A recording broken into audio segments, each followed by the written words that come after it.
tudo bem? Seja muito bem-vindo ao canal da Igreja Viva.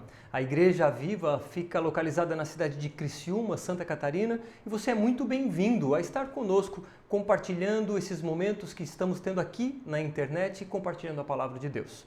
Meu nome é Bruno, eu sou o pastor dessa comunidade e agradeço muito o privilégio de estarmos conectados via YouTube nesse momento de crise que vivemos. É um momento crítico, é verdade, mas louvamos a Deus pela oportunidade que temos em utilizar essas ferramentas tecnológicas que nos possibilitam chegar até a casa de vocês de uma forma mais tranquila e com isso não perdemos a comunhão, com isso não perdemos a oportunidade de alimentar o povo de Deus com a sua santa palavra. Mas antes de tudo, vamos fazer uma oração? Convido para que você aí no seu sofá abaixe sua cabeça, feche seus olhos e me acompanhe em oração. Santo Deus Todo-Poderoso, nós em primeiro lugar exaltamos o Teu nome, Te glorificamos, agradecemos por todas as coisas, reconhecemos o Teu senhorio sobre as nossas vidas, reconhecemos que Tu és o Criador dos céus e da terra. Também reconhecemos que Tu sustenta a Tua criação com a palavra do Teu poder. Sabemos que em meio a esse aparente caos que estamos vivendo, temos a plena convicção de que o Senhor, em Sua soberania, em Seu poder, nada perdeu o controle. Obrigado, Pai, por conta dessa doutrina da soberania de Deus e da providência divina, de que nos confortam.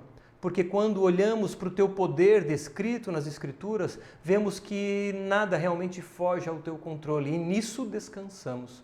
Sabemos que temos diversas responsabilidades nesse momento de crise, é verdade, mas sabemos também que nada está fora do Teu controle. Obrigado, Pai.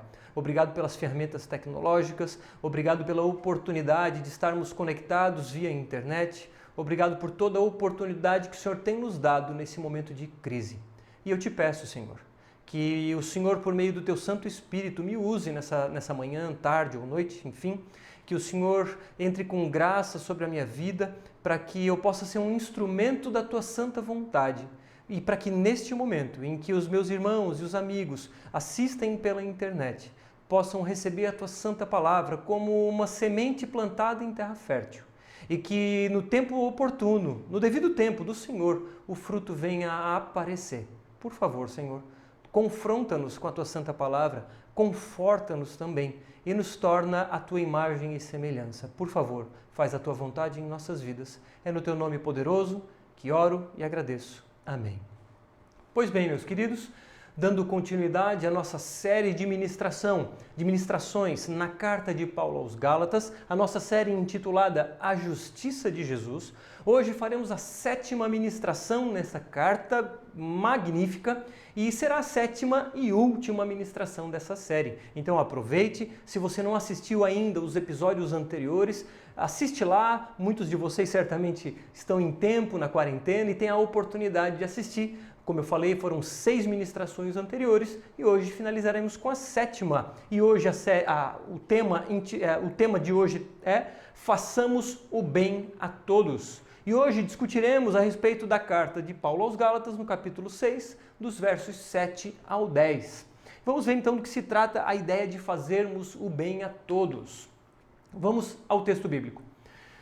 Não se enganem, de Deus não se zomba, pois aquilo que a pessoa semear, isso também colherá. Quem semeia para a sua própria carne, da carne colherá corrupção, mas quem semeia para o Espírito, do Espírito colherá a vida eterna. E não nos cansemos de fazer o bem, porque no tempo certo faremos a colheita, se não desanimarmos. Por isso, enquanto tivermos oportunidade, façamos o bem a todos, mas principalmente aos da família da fé. Pois bem, antes de entrarmos propriamente no texto, eu quero trazer algumas reflexões. Uma evidência a respeito do universo é o fato de que leis físicas regem o cosmos. Falando sobre leis, nós nos lembramos, por exemplo, das 3 leis de Newton, podemos nos lembrar das leis da ótica, das leis da termodinâmica, que a maioria de nós estudou lá no 2º grau da escola. Mas é fato, as leis físicas regem toda a criação de Deus. E Deus criou o universo e criou essas leis para que essas leis pudessem gerir ou gerenciar toda a sua criação.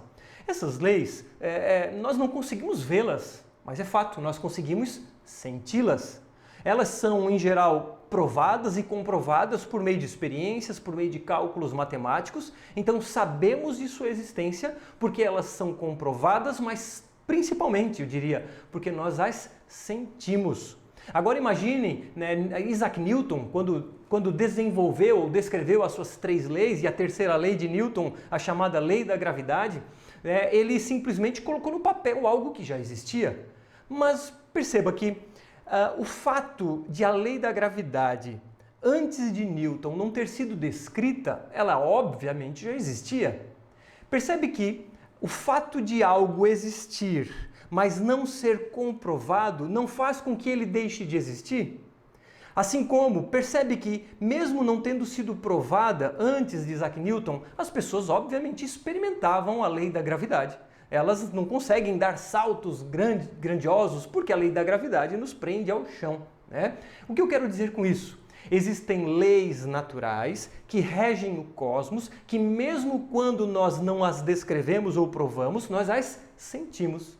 E olhando para esse mesmo prisma, para essa mesma perspectiva, quando olhamos agora para as leis morais, quando olhamos agora não para uma perspectiva física, mas uma perspectiva espiritual, percebemos que existem leis também. A moralidade ela é um princípio que está intrínseco à humanidade.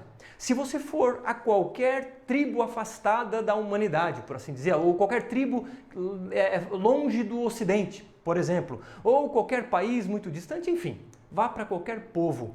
Todos os povos têm um senso de moralidade. Todos os povos têm, por exemplo, um senso do que é melhor e o que é pior. Dentro de princípios morais, os povos sabem que, deixa eu dar um exemplo aqui banal, dar um peteleco em alguém é menos pior do que matar alguém. E quando olhamos para exemplos banais como esses, vemos que existe uma graduação de moralidade, por assim dizer. E percebe que por mais que isso não seja provado cientificamente falando, mas isso é experimentado. Todos nós experimentamos as leis morais. Todos nós temos um senso de moralidade dentro de nós que nos diz o que é certo, o que é errado e o que é mais certo do que uma outra coisa que não é tão certa assim, por assim dizer. Mas enfim, estou filosofando um pouco aqui para entrar num aspecto da lei moral, que é o aspecto da lei da semeadura. Né? De novo, é uma lei sob o aspecto moral e espiritual. É uma lei que não podemos naturalmente comprová-la cientificamente, mas nós a experimentamos. Nós sabemos muito bem que aquilo que plantamos, colheremos.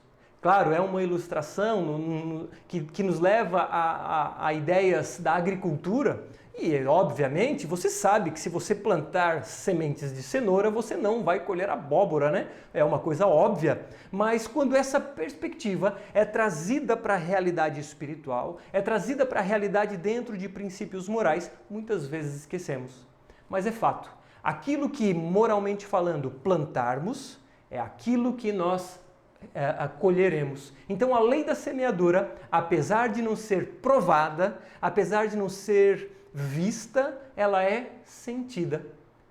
Então por isso que eu fiz essa introdução falando sobre a teoria da gravidade, que lá atrás ela não era sequer comprovada, mas ela era experimentada. Assim são as leis morais. Nós as experimentamos e elas sim são reais e a lei da semeadura está aí. Acredite você ou não, ela existe. Mas enfim, agora indo especificamente para essa carta e vamos identificar o que Paulo fala sobre a lei da semeadura, uma lei famosa que é acreditada em diversas filosofias e religiões, né? Isso eu diria que é quase que uma unanimidade em alguns aspectos. Mas, enfim, Paulo aqui na carta aos Gálatas, ao final dela, ele começa com alguns princípios práticos. Ele começa, enquanto que nos 4 primeiros capítulos ele traz uma exploração, uma explanação teológica densa, agora nos últimos 2 capítulos ele traz implicações práticas de tudo aquilo que ele explicou. E hoje, mais uma vez, vamos trazer algumas implicações práticas dessa carta maravilhosa, a carta de Paulo aos Gálatas. E o primeiro ponto que eu quero trazer é propriamente a lei da semeadura. O verso 7, vamos ler comigo, diz assim: não se enganem, de Deus não se zomba, pois aquilo que a pessoa semear, isso também colherá. E ele começa a dizer então, não se enganem. Paulo nos chama a atenção dizendo, cuidado, não se enganem. Por que ele chama a nossa atenção? Ele certamente lembrava de um trecho de Jeremias que dizia que enganoso é o coração do homem, mais do que todas as coisas e desesperadamente corrupto. O nosso coração é enganoso. Portanto, é muito fácil de nos enganarmos a respeito das coisas. E Paulo enfatiza, cuidado, não se enganem. E não só o nosso coração é enganoso, mas podemos ser enganados por outras pessoas, por pessoas com más motivações, até mesmo em questões espirituais, por meio de setas malignas que podem, de alguma forma, influenciar os nossos pensamentos. Mas, enfim, a exortação dele é o quê? Não se enganem, Gálatas. E vocês também aí em casa, por favor, não se enganem, porque é muito perigoso nos enganarmos. Mas, Bruno, como eu não vou me enganar? Qual é a minha âncora? Qual é o meu guia? O que me torna com menos risco de me enganar?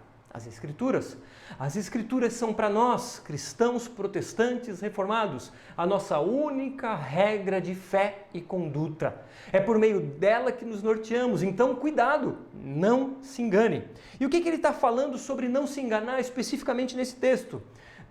De Deus não se zomba, pois aquilo que a pessoa semear, isso também colherá. O que ele está dizendo?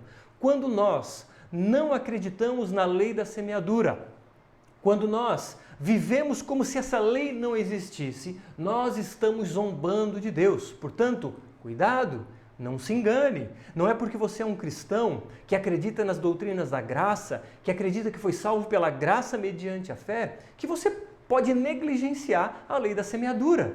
Você tem que estar esperto, atento, porque todo e qualquer pecado trará consequências. A lei da semeadura, ela é inviolável, assim como qualquer outra lei física. Por exemplo, a lei da gravidade é impossível de ser negada e é impossível de confrontá-la. Ela está ali, ela existe. Da mesma forma, a lei da semeadura.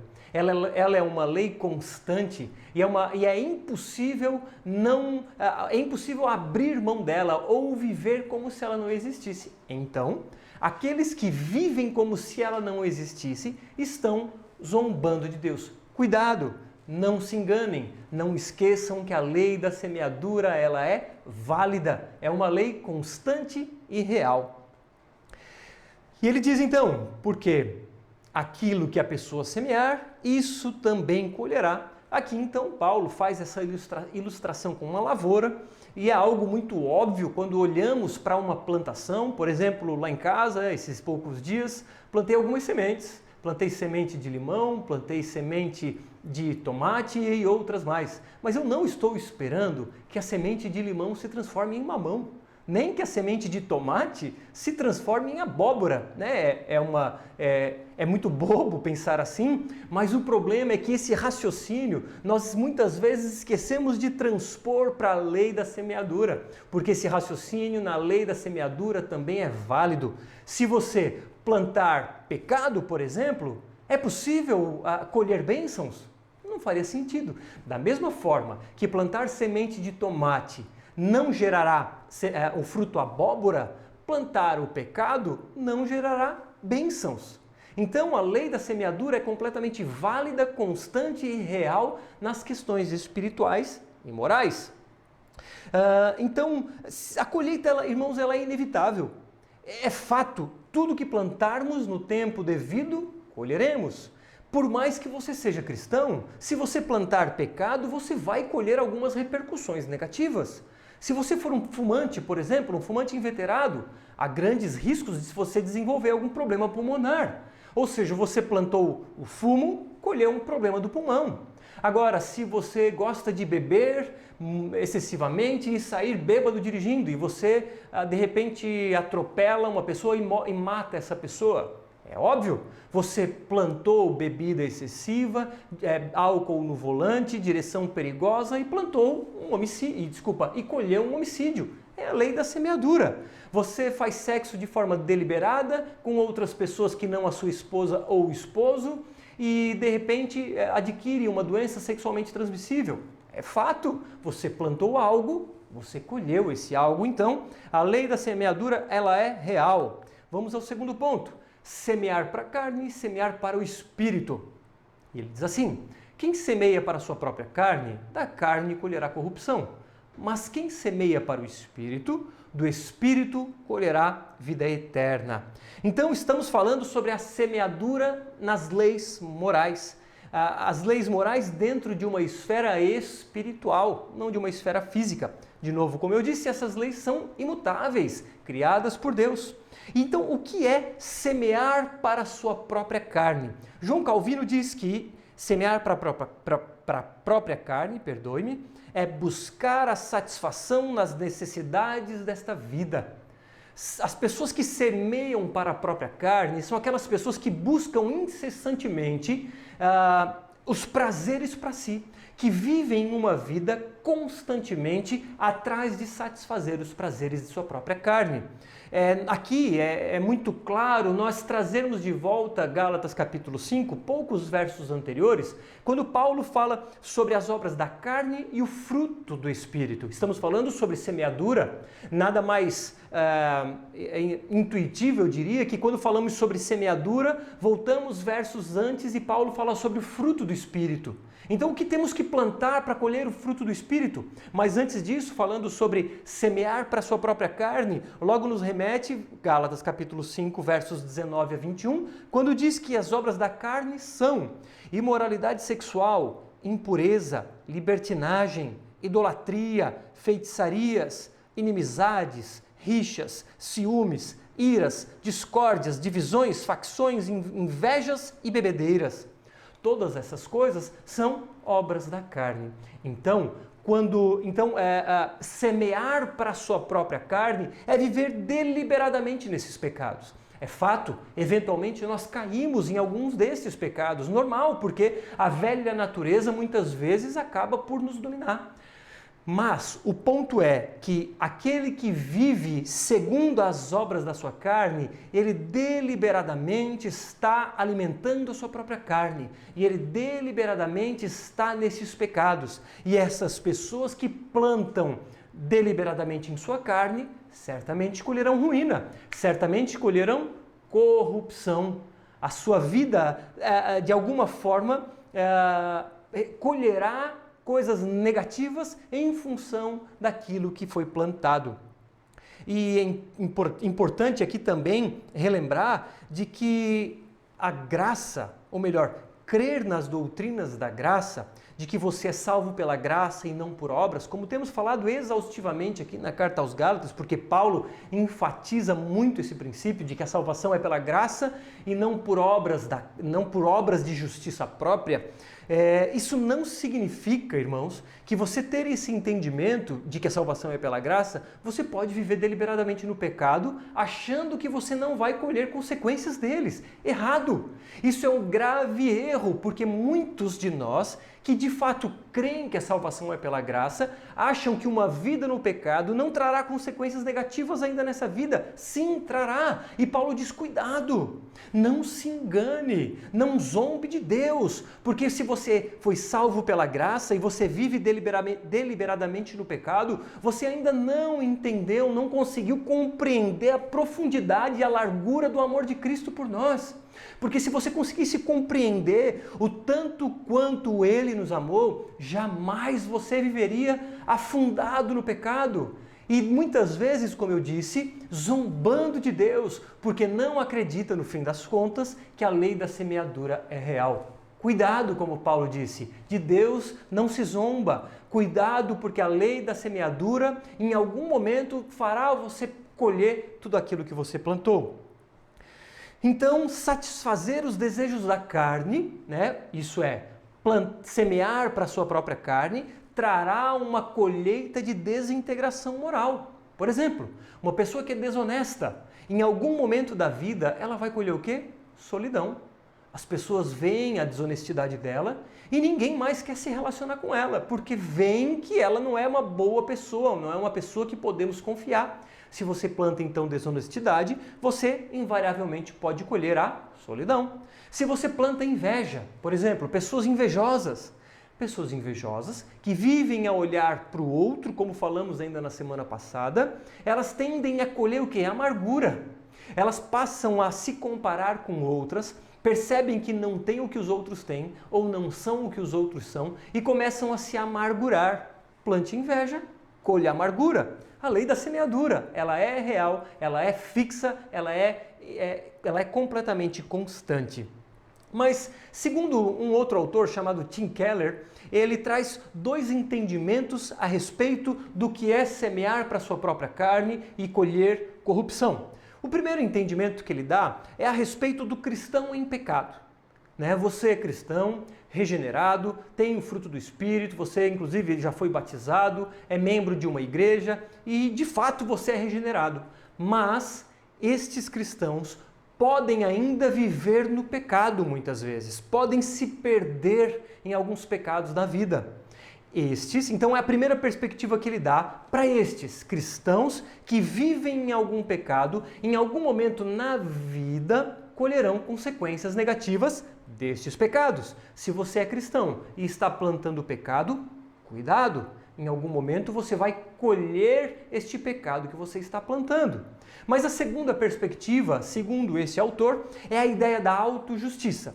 Ele entende, considerando todo o contexto da carta de Paulo aos Gálatas, de que semear para a sua própria carne também diz respeito a tentar ser merecedor da salvação.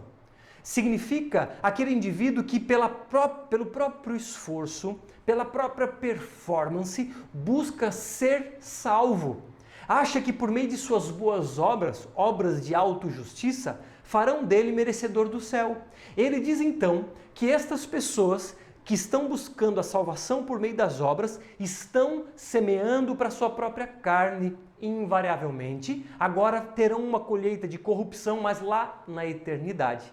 Então, primeira perspectiva é o cristão que planta pecado, ele vai colher consequências desse pecado em vida. A segunda perspectiva é aquele indivíduo que planta obras de autojustiça, boas obras para ser merecedor da salvação. Este vai colher a perdição eterna. Porque à medida em que você, que não é cristão, talvez, esteja dependendo das suas próprias boas obras, você não depende exclusivamente da obra de Cristo. E estes que não dependem exclusivamente da obra de Cristo, estes acham que podem contribuir com o esforço do braço.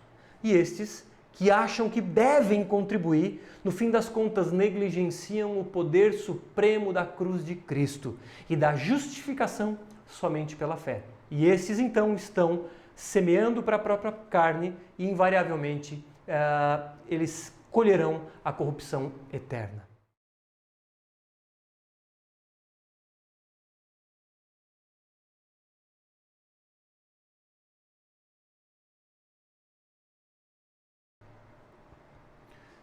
Bom, mas agora vamos ver a segunda parte desse verso, quando fala sobre semear para o Espírito, do Espírito colher a vida eterna.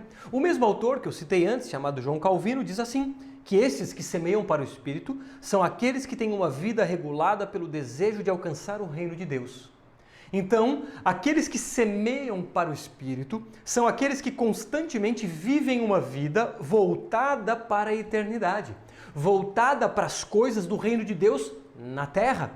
Aqueles que vivem, mesmo em meio ao seu trabalho, sendo testemunhas de Jesus, fazendo a diferença lá onde Deus colocou. Enfim, são as pessoas que têm uma mentalidade voltada para o reino de Deus e não para os seus próprios desejos. E da mesma forma, podemos ver aqui duas perspectivas sobre esse entendimento de semear para o Espírito. O primeiro deles, então, a respeito de semear ações práticas. Você é cristão ou mesmo não é cristão, regenerado e assim por diante, você começa a plantar ações práticas. Você em algum momento vai colher benefícios ainda nessa vida. Então a primeira perspectiva sobre essa vida. Por exemplo, se você plantar uma vida de oração, uma vida pautada na palavra de Deus, uma vida que se dedica em cultos, por exemplo, eu estou falando aqui sobre os meios de graça, sobre os meios que Deus te derrama graça. Estas pessoas que plantam oração, estudo da palavra, devocional, presença nos cultos, essas pessoas colherão o fruto do Espírito, que é o que está lá, como eu disse versos antes, em Gálatas capítulo 5, agora do verso 22 ao 23. Diz assim, o fruto do Espírito, perceba, fruto como algo que foi produzido depois de algo ser plantado. Então, se você planta oração, se você planta estudo bíblico, se você planta aprendizado teológico, se você planta cultos e você ouve ministrações como essa, você vai colher o fruto do Espírito. São as disciplinas espirituais. E que fruto você vai colher então? Quando você planta disciplina espiritual, você colhe amor, alegria, paz, paciência, benignidade, bondade, fidelidade, amabilidade e domínio próprio. Esses são então o fruto do Espírito que aqueles que plantam as disciplinas espirituais invariavelmente vão colher. Então, e eu quero destacar apenas 3 deles: amor, alegria e paz. Queridos, o mundo hoje, até em função da crise que estamos vivendo, carece de amor, de alegria e de paz. As pessoas estão preocupadas consigo próprias, elas estão carentes de alegria e elas estão carentes de paz. Nós, cristãos, devemos, por meio de nossas vidas, deixar com que o fruto do Espírito Santo flua para que as pessoas possam ver. E as pessoas vendo em nossas vidas, nesse momento de crise, amor, alegria e paz, elas vão perguntar a razão da esperança que há em nós, como Pedro diz, e que nós estejamos preparados para dar razão dessa esperança. Então, queridos irmãos, permitam que nesse momento de crise o fruto do Espírito brilhe, por assim dizer, ou apareça por meio de suas vidas, porque outras pessoas serão impactadas por meio deste fruto. Então, além de plantarmos as disciplinas espirituais, podemos plantar também a comunhão com o povo de Deus. A palavra diz que é na comunhão que Deus ordena bênçãos. Então, se você plantar comunhão estando com os irmãos, certamente você vai ser abençoado. Como, por exemplo, quando eu ministrei semana passada e falei sobre que nós devemos carregar os fardos uns dos outros, porque somos uma grande família. Então, se você planta a vida em comunhão na igreja, você vai colher, dentre outras coisas, alguém te ajudar a carregar os teus fardos. E da mesma forma, você vai ajudar a carregar os fardos dos outros. Que outras formas, então, temos de plantar nessa vida coisas boas? Boas obras. Mas é claro, aqui vale um detalhe importante: boas obras com boas motivações. Porque Paulo vai dizer lá em Coríntios que se você vender tudo que tem e der aos pobres e não tiver amor, de nada vale. Se você entregar o seu corpo para ser queimado e não tiver amor, de nada vale. Ou seja, se nesse tempo de crise você comprar inúmeras cestas básicas e não esperar e tão logo possível tirar fotos para que todas as pessoas vejam como você é bom, muito provavelmente, eu não posso afirmar isso, obviamente, mas cada um avalia a si próprio, mas muito provavelmente o seu desejo, a sua motivação não era ver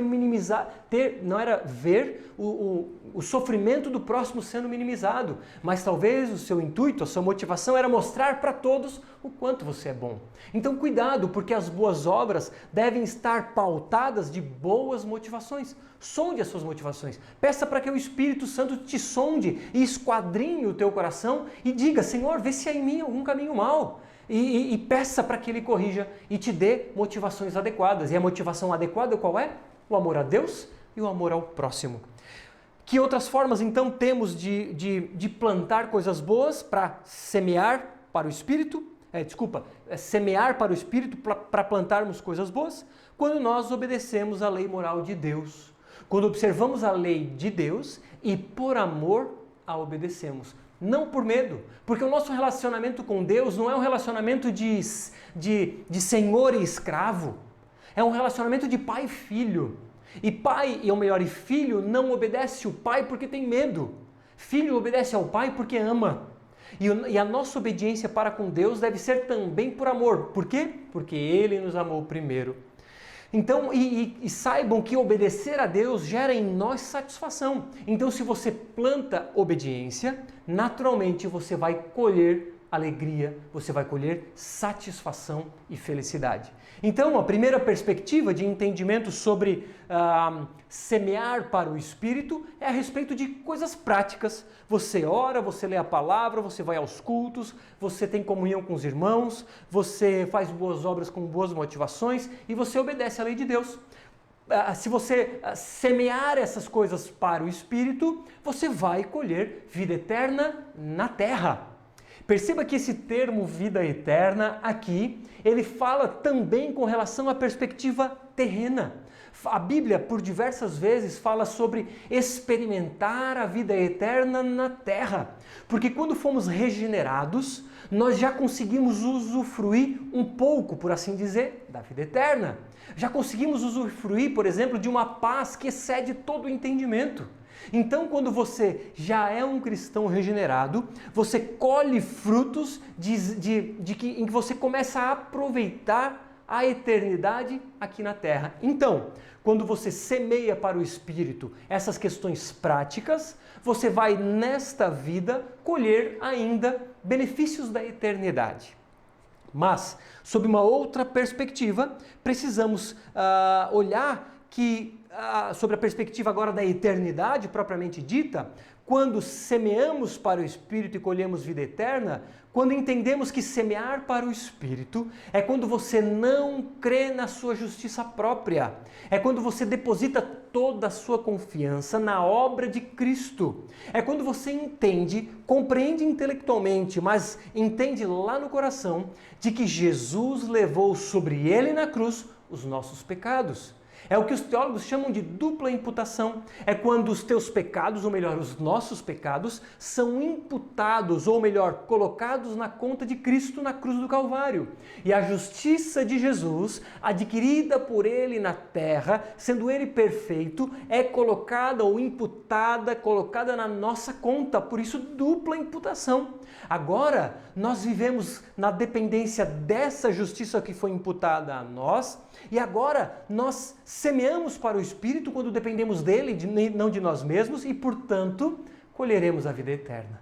Então, quando você compreende e é transformado interiormente falando e vive uma vida que depende da obra de Cristo na cruz, você não tenta ajudar Jesus, por assim dizer.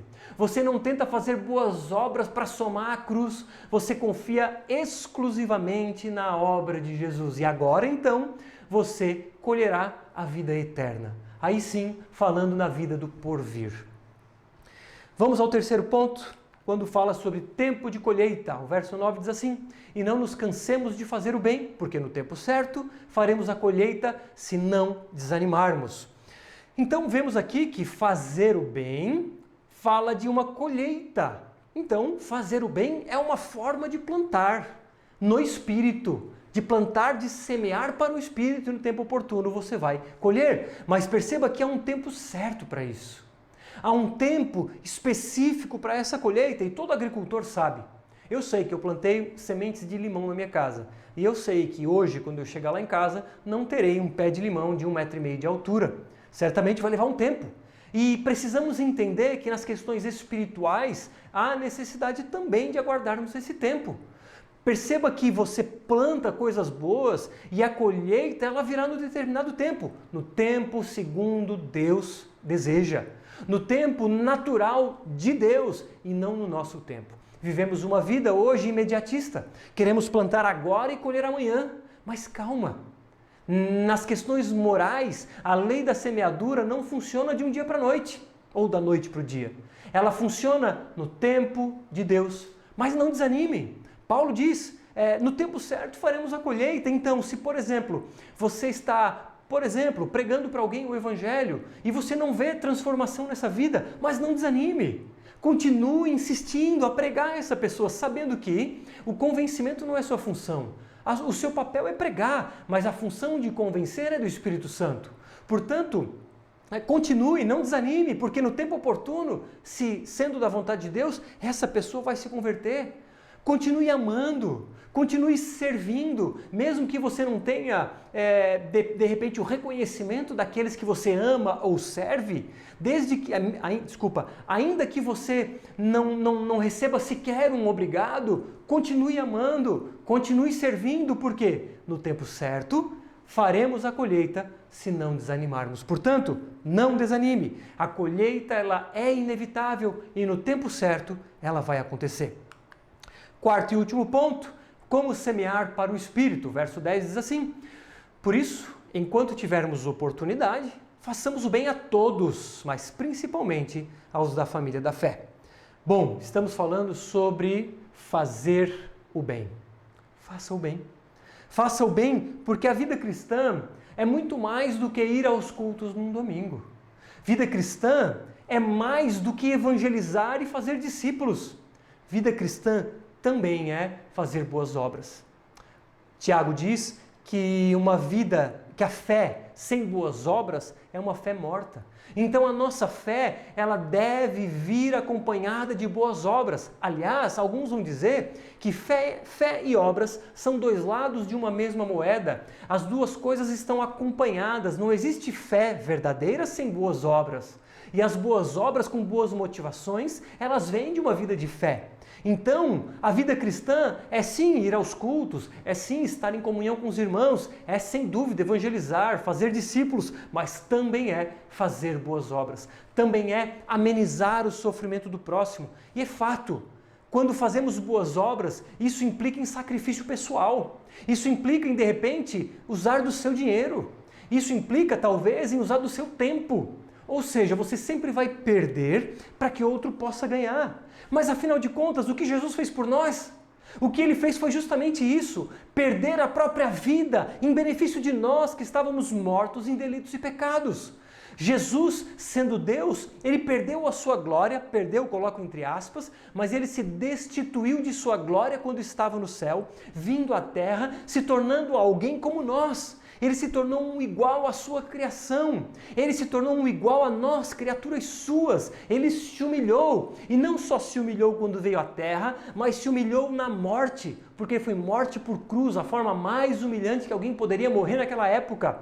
Ou seja, o que ele fez? Ele perdeu para que nós pudéssemos ganhar. Ele morreu para que nós pudéssemos viver. Portanto, façamos isso. Perca para que outros possam ganhar. Morra para as suas vontades para que outros possam viver. E afinal de contas, vivemos um tempo oportuno. Quando tivermos oportunidade, irmãos.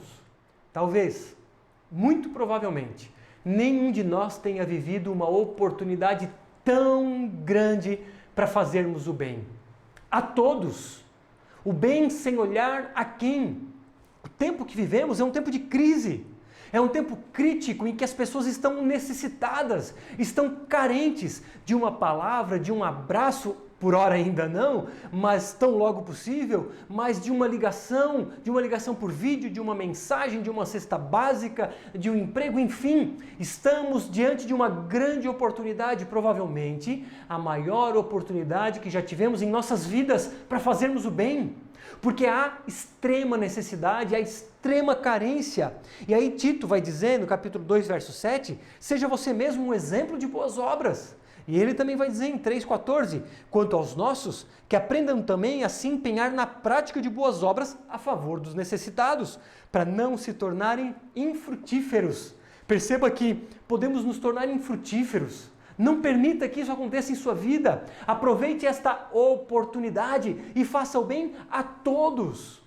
Em especial aos da família da fé, como ele diz, e isso nos remete ao fato de que somos membros de uma grande família. E os da família da fé são todos aqueles que entregaram as suas vidas a Cristo. Vivemos uma grande família e podemos, aliás, temos a exigência, por assim dizer, de chamarmos outras pessoas a essa família da fé. Convidar pessoas a usufruir da eternidade na terra, a alegria que só o cristão tem, a alegria genuína, a satisfação que só o cristão tem, porque lá no mundo lá fora as pessoas buscam a satisfação nos prazeres da carne, mas nós encontramos a verdadeira fonte de satisfação, a saber, Jesus Cristo.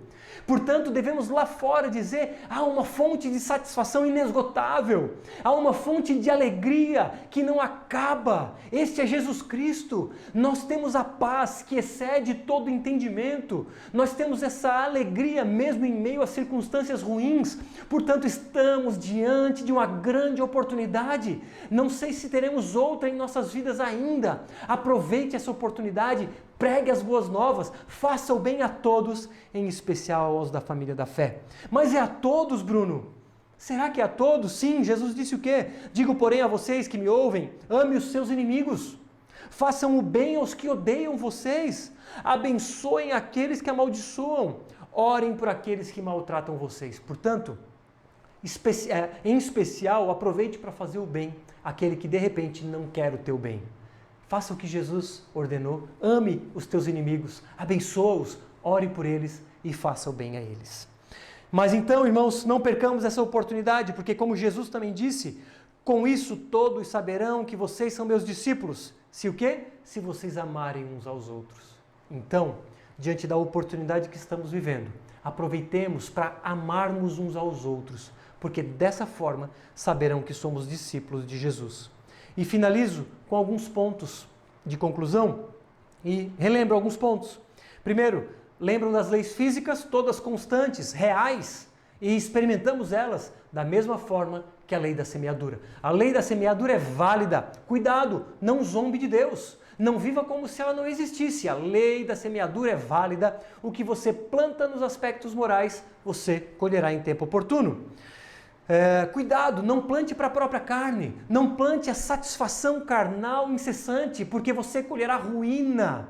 Cuidado também para não plantar as obras de autojustiça, porque você colherá a ruína eterna. Agora, plantemos o quê? Para o Espírito. Plantemos ações práticas, oração, estudo da palavra, cultos e etc., tantas coisas que eu falei, para que você colha bênçãos ainda na terra. Mas também plante a dependência de Deus e colha a salvação eterna. E por fim, não desanimemos de fazer o bem, estejamos atentos às oportunidades. E agora trago algumas aplicações muito práticas ao nosso cotidiano e te pergunto, quer saber, você quer saber o que você vai colher no futuro? Olhe para a sua vida agora. O que você está plantando? Então, se você quer saber o que você vai colher daqui a um tempo, olhe para a sua vida e perceba e faça uma autoanálise sobre o que você está plantando. E como eu disse, irmãos, é um tempo oportuno. É um tempo oportuno para plantarmos no Espírito. E de que forma, então? A primeira delas que eu quero chamar a atenção é um tempo oportuno para semearmos as sementes das boas novas. Irmãos, como eu disse, talvez um dos maiores momentos de nossas vidas para falarmos a respeito de uma mensagem que traz esperança.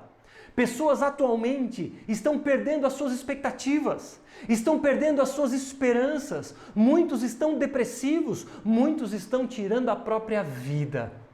Aproveitemos essa oportunidade para falarmos sobre as boas novas, para falarmos sobre a mensagem de esperança, de que olha não só para essa vida, mas olha para a vida no porvir, de que uma mensagem de que fala que Jesus ama você, apesar dos seus pecados, uma mensagem que chama, vinde a mim, vocês que estão cansados e sobrecarregados, porque eu vos aliviarei, é o que Jesus nos diz. Então, queridos irmãos cristãos, aproveitemos essa oportunidade para espalhar as sementes das boas novas, porque os corações estão sedentos por uma razão. Os corações aí fora, em meio a essa crise, estão sedentos por respostas e nós temos as respostas. Esteja preparado em tempo e fora de tempo e pregue a palavra, porque é um tempo mais do que oportuno para disseminarmos as sementes das boas novas. Mas também é um tempo oportuno para semearmos as sementes das boas obras. As pessoas estão carentes de problemas de alimentação, por exemplo, carentes de uma palavra, de um conforto, enfim, as pessoas precisam que nós estejamos próximos a elas para colocarmos as nossas mãos em favor delas, para que nós percamos, para que outros possam receber, para que outros possam ganhar. Então é um tempo mais do que oportuno para mostrarmos lá fora que há amor entre nós e esse amor é o distintivo dos discípulos de Jesus. Mas diante dessa busca por semear boas obras e boas novas, sejamos intencionais. Não espere sentir no coração. Não espere um desejo brotar de ajudar o próximo. Ajude, faça, perca para que outro possa ganhar, morra para as suas vontades para que outro possa ser beneficiado. Seja intencional, seja proposital. É fato, as pessoas precisam de ajuda. E é fato, Deus disse, ajude o próximo. É fato, Deus disse, ame o próximo como a ti mesmo. Então, intencionalidade é o que nós precisamos nesse momento. Mas também precisamos de organização. Sabemos que não vamos resolver a fome do mundo. Precisamos nos organizar. Precisamos observar o que temos e o que podemos fazer para ajudar. Precisamos, às vezes, até colocar no papel estratégias para podermos minimizar o sofrimento do próximo. E precisamos somar forças. Precisamos nos unir, nós cristãos, caminhando juntos, fortalecendo-nos uns aos outros, somando os nossos recursos financeiros, somando o nosso tempo, somando o nosso intelecto, somando a nossa criatividade, caminhando juntos, porque juntos somos mais fortes. E juntos, então, vamos trabalhar em prol de amenizar o sofrimento nesse tempo crítico que o mundo vive. Enfim, irmãos, estamos diante de uma grande oportunidade e procuremos então os campos com terra fértil. Vá em hospitais, quando obviamente tivermos essa possibilidade, vá em velórios, vá em escolas, vá em bairros carentes, esteja pronto na sua igreja para ajudar o próximo que de repente vai ser um irmão da sua comunidade que está passando por necessidade, enfim, de forma intencional, atenta, organizada e somando as nossas forças, certamente minimizaremos o sofrimento do próximo e certamente Jesus vai ser glorificado. Então, aproveitemos essa oportunidade, porque o tempo é mais do que oportuno para pregarmos as boas novas e para fazermos boas obras, porque dessa forma saberão que somos discípulos de Jesus. É isso, meus irmãos, é a palavra de Deus que Ele tem para nós nesse dia, que essa palavra possa entrar nos nossos corações e gerar transformação genuína para que Jesus seja formado em nós. Quero te convidar a estar conectado nas nossas mídias sociais, a estar caminhando junto em comunhão, mesmo que à distância. E estejamos, todas as nossas informações estão nas nossas plataformas, no nosso site. No nosso site você pode ver inclusive uma aba chamada Coronavírus e lá você tem uma série de informações, de vídeos, de textos, de oportunidade de ajudar, de oportunidade de receber ajuda e lá você pode encontrar então informações pertinentes para esse tempo. Enfim, estejamos todos unidos, é fato, esse tempo vai passar, mas é fato também, não percamos a oportunidade. Vamos orar? Senhor Deus, obrigado pela Tua santa palavra pregada neste momento. Obrigado pelo confronto que o Senhor nos trouxe, para que saiamos da nossa zona de conforto, e para que nós estejamos atentos a esse tempo, que é um tempo mais do que oportuno, para levarmos as boas novas e fazermos boas obras. Por favor, dependemos do Teu Espírito Santo, dependemos da Tua ação em nossas vidas. Sabemos que o fruto do Espírito é a ação do Teu Espírito em nós, portanto, eis-nos aqui, Senhor. Eis-nos aqui, mova-nos segundo a Tua boa vontade. Mova-nos para que saiamos da nossa zona de conforto e que por meio de nossas mãos o nome do nosso Senhor Jesus Cristo seja conhecido. A Igreja de Jesus seja edificada. O reino de Deus seja expandido e o nosso Deus seja glorificado. Que a graça do nosso Senhor Jesus Cristo, o amor de Deus Pai e a comunhão do Espírito Santo estejam com todos nós. Fiquem todos em paz. Deus os abençoe em nome de Jesus.